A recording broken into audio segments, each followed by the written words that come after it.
It's now my great pleasure to introduce to you Mr. John Fowler. John is an articling student, completed a law degree at the University of Ottawa. He's one of the smartest guys that I've ever met on the issue of drug policy, cannabis prohibition, and I've met a lot of really smart guys. John Fowler. All right, good afternoon, everybody. Welcome to the Champs Expo. I hope everyone's having a great time. I just wanted to thank NORML Canada for putting together this series of speakers. There's many panel discussions that'll be going on all weekend to get yourselves informed and educated about various of the legal issues and cannabis issues that we're faced with today, as well as some panel discussions on cultivation and other marijuana-specific issues like that. Our first panel today is a very important issue to myself. It's the medical marijuana panel about the laws and the legal issues facing medical marijuana patients today. As I'm sure everybody is aware, our medical marijuana system is going through a transformation at the moment. For some, this represents a great opportunity and a great moment of change for medical marijuana access and for patients. For others, as I'm sure many are aware, this is representing a time of great hardship and uncertainty as people are unsure how to proceed as we move forward. Before we get into the issues we want to discuss today, I just want to briefly introduce my guests that I have with me. As Craig said, my name is John Fowler. I'm a member of NORML Canada. I'm also becoming a lawyer, so hopefully nobody will hold that against me.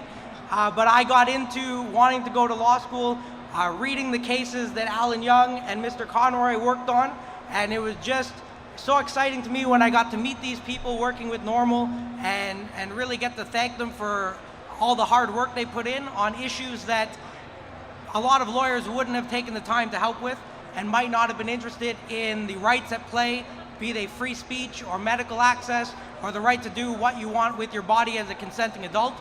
So my hats are off to you guys for that, so thank you very much. On my right is Mr. John Conroy.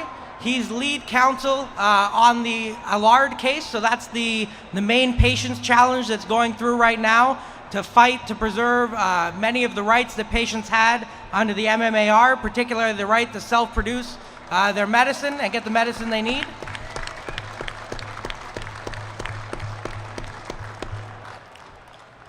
That alone would be reason enough to sit on this panel, absolutely. But Mr. Conroy is also the president and one of the founders of NORML Canada, so he's responsible for 3 decades of activism in this country and keeping us moving towards the goal of legalization and equitable laws.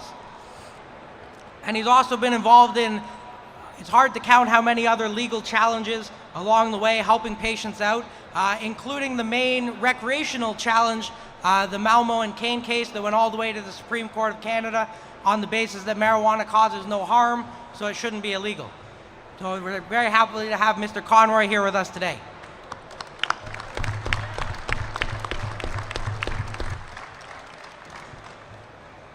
On my left here is a good friend of mine, Rielle Capler. She is the co-founder of the Canadian Association of Medical Cannabis Dispensaries and also the co-founder or the founder? Co-founder. And the co-founder of the Canadians for Safe Access. That's correct? Yep. Rielle currently, in addition to running those groups, is doing a lot of great research in terms of what patients are facing through the MMAR and the transition to the MMPR through a number of studies that she's working on while she's moving towards a doctoral thesis. So soon we'll have a doctor on our panel when this is all done. Thank you.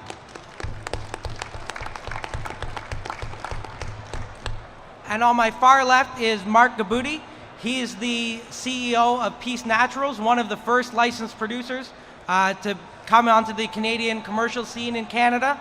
So he's one of the first to really take the plunge in an effort to help provide Canadians with safe, effective access to medical cannabis.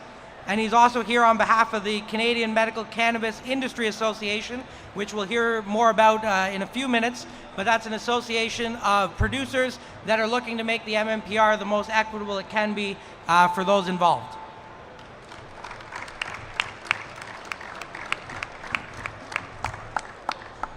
So I'd like to start briefly today with the Allard case, with Mr. Conroy's case, and the patient challenge, as I think that that's on the forefront of a lot of people's minds right now as they're trying to figure out what their rights are and how they'll continue to have access to marijuana in the future. For those who aren't aware of where we've come through this, it would have been in about 10 or 12 or 13 years ago now, a man named Terry Parker started using medical marijuana long before that, but he ended up getting in trouble for it and was unwilling to say, no, I will not stop using medical cannabis. He went to court with the help of some of the people here in this room to fight for his right of access. And in a smart move, the Ontario Court of Appeal agreed with him and says that Canadians who are sick and need medical cannabis have a right to reasonable access. And that one sentence, that 7 or 8 words written by a judge so long ago, are what we've been fighting over and battling about in every case that's come with that. What is reasonable, and how much access does the government have to give us, and how much do we have to fight to keep for ourselves? With the new change coming out of Mr. Parker's case, we got the marijuana medical access regulations, the MMAR, that for some worked very well, for others was not as good in terms of getting access through your doctor or getting access to the medical marijuana you needed. But for 10 years or so, we soldiered on and we made the best we could with it. Recently, about a year ago, the government of Canada said they were going to throw the baby out with the bathwater and completely get rid of that system and replace it with a system of commercial producers. That would be the MMPR that I'm sure everyone's heard about. While, as we will discuss on this panel, there are a lot of benefits perhaps to be had of the new system, and certainly people that might get access they wouldn't otherwise have had, there's definitely a large number of patients from the old system who are not going to get the access they need and are not going to be provided allegedly with the reasonable access the court says that they deserve. So with that little bit of background, I want to move in and get everybody's opinions on the court challenge going forward. Our VLR is, I take to be the main patients challenge. It's 3 patients and a designate, correct? Who have gone to court to fight primarily to maintain the right to self-produce, to have the stable and reliable and affordable access to the medical marijuana strains that they require. So first I'll turn it over to Mr. Conroy just to provide us a basis of why it is that after 10 years of a working medical marijuana system, you have to go back to court and fight for the right to grow that these patients thought they already had.